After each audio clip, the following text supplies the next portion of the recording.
ও মা, খেতে দিয়েছো? হ্যাঁ, খেতে দিয়েছি। দাও, দেখো কত রাত হয়ে গেল, দেখো 11টা বাজছে, দেখো ঘড়িটা। খিদে পায় না বলো? ঘুমও পেয়েছে। বসো বসো বসো। কি দিয়েছো আজকে, কি রান্না করেছো? ও বাবা, এটা কি করেছো মা? অখাদ্য, এটা কি? হ্যাঁ, পৃথিবীতে কেউ এরম মেনু দেখেছে? আলু চচ্চড়ি আর ফ্যান ভাত? হ্যাঁ, তুমি দেখো। তোমার তোমার চরণ দুটো দাও মা, তোমায় আমি একটা প্রণাম করি মা রাত্রিরে। হ্যাঁ, তুমি একটা কথা বলো না মা আমায়, বলো না, ছোটবেলায় তুমি কোন চালের ভাত খেয়ে বড় হয়েছো মা?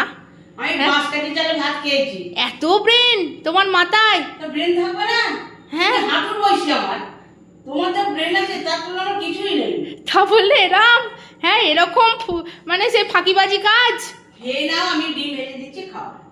কই দেখি কি ডিম ভাজলে।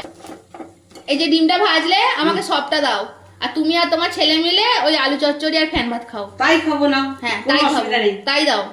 হ্যাঁ, অখাদ্য করে রেখেছে, আবার বলছে খেয়ে নাও। আমি বলেছি সব ডিমটা দেবে, ডবল ডিম করেছো তো? হ্যাঁ, চলো চলো চলো দাও, আগে দাও, সব ডিমটা আমাকে দাও। এনা খাও, এনা খাও খাও। হ্যাঁ খাও, ঠিক আছে, এইটা খেয়ে আমার মনটা তবে ঠান্ডা হবে।